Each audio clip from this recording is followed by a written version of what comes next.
जय श्री कृष्णा दोस्तों, हम होंगे कामयाब। जैसा मैंने आपसे कहा बिल्कुल वैसे ही आपके साथ हो सकता है, बशर्ते आप यहाँ पर दिए जा रहे सभी मोटिवेशनल वीडियो को अच्छे से मन लगाकर देखें और सुनें और इसके बाद अपने जीवन में इसे उतारे भी और इन्हीं के अनुरूप अपने आप को ढालें। फिर देखिएगा आपको सफलता हासिल करने में कोई आपको बाधा नहीं आएगी और कोई आपको रोक नहीं सकता। ये मेरा आपसे वादा है। तो चलिए आगे बढ़ते हैं। आप वो बन सकती हैं जो बनने की आप सोच रहे हैं। बस इन बातों को दिल और दिमाग में उतारना। जो हो चुका उसकी परवाह करना बंद करो। जो नया सोचो, नया करो और आगे बढ़ो। जो हो चुका अगर उसी में उलझे रहोगे तो आपका आज खराब हो जाएगा और आज खराब होने का मतलब है पूरा जीवन खराब। मेरी इस बात को आप हल्के में ना लें। आप इतने समझदार हैं कि आप मेरी इस बात को अच्छे से समझ सकते हैं।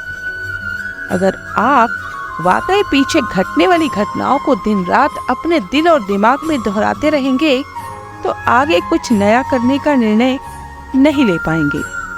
जानते हैं ऐसा क्यों होता है? ऐसा इसलिए होता है कि जब आपका दिमाग पूरी घटनाओं के विचारों से भरा होता है तो ये अच्छे और प्रेरक विचार पैदा नहीं कर पाता और आप लाख कोशिश के बाद भी अपने हर काम में असफल हो जाते हैं। इसलिए मेरी मानिए, जो हो चुका उसे भूलकर एक नई शुरुआत करें।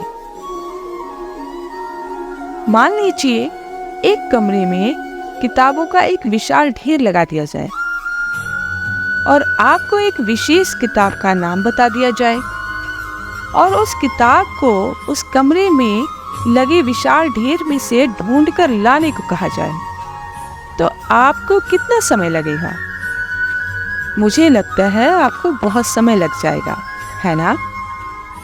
लेकिन उन्हीं किताबों को तरीके से बुक शेल्फ में रख दिया जाए तो आपको उस विशेष नाम वाली किताब को ढूंढने में बहुत ही कम समय में लगेगा। मेरे इस बात से आप असहमत हैं या सहमत हैं? मुझे लगता है आप सहमत होंगे। दोस्तों, जिस तरह से किताबों के ढेर से कमरा भरा है, ठीक उसी तरह से हमारा दिमाग अच्छे और बुरे विचारों के ढेर से भरा हुआ है। जब हम निराश और दुखी होते हैं तो सही विचार और सही फैसले को सामने लाने में हमारा दिमाग असफल हो जाता है और हमें उस निराशा और दुख से बाहर आने में बहुत समय लग जाता है और इस तरह समय की बर्बादी से हम हमेशा पीछे ही रह जाते हैं। अगर आप अपने विचारों के ढेर को तरीके से बुक शेल्फ की तरह दिमाग में रखें तो किसी भी परेशानी में हमारा दिमाग सही विचार और सही फैसले सही समय पर हमारे सामने लाकर रख देगा। ऐसा करने का सिर्फ एक तरीका है, बस आप हर सुबह मेडिटेशन करना शुरू करो, क्योंकि मेडिटेशन में वो पावर है जो आपको अंदर से कुछ कर गुजरने की ताकत देती है।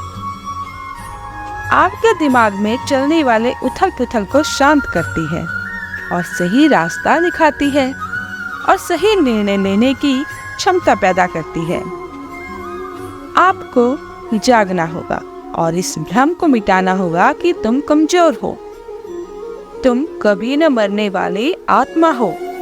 तत्व तुम्हारा सेवक है और तुम तत्व के सेवक नहीं हो। यदि आपकी परिस्थितियों पर अच्छी पकड़ है तो आप याद रखिएगा, जहर उगलने वाला भी आपका कुछ नहीं बिगाड़ सकता। शिक्षा क्या है? क्या ये किताबों से मिलने वाली विद्या है? नहीं। क्या ये नाना प्रकार का ज्ञान है?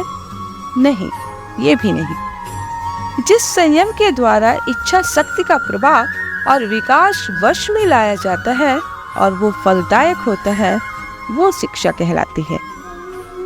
किसी भी चीज से ज्यादा उम्मीद मत रखो।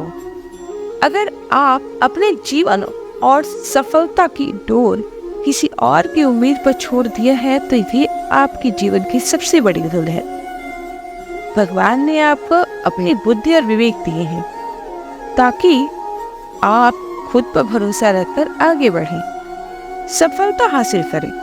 अगर आप खुद पर और अपनी योग्यता पर विश्वास रखते हैं तो आज नहीं तो कल आपको सफलता जरूर मिलेगी। यदि आप अपनी सफलता की उम्मीद दूसरों से लगा रखी है तो आप असफल होने के लिए तैयार भी रहें।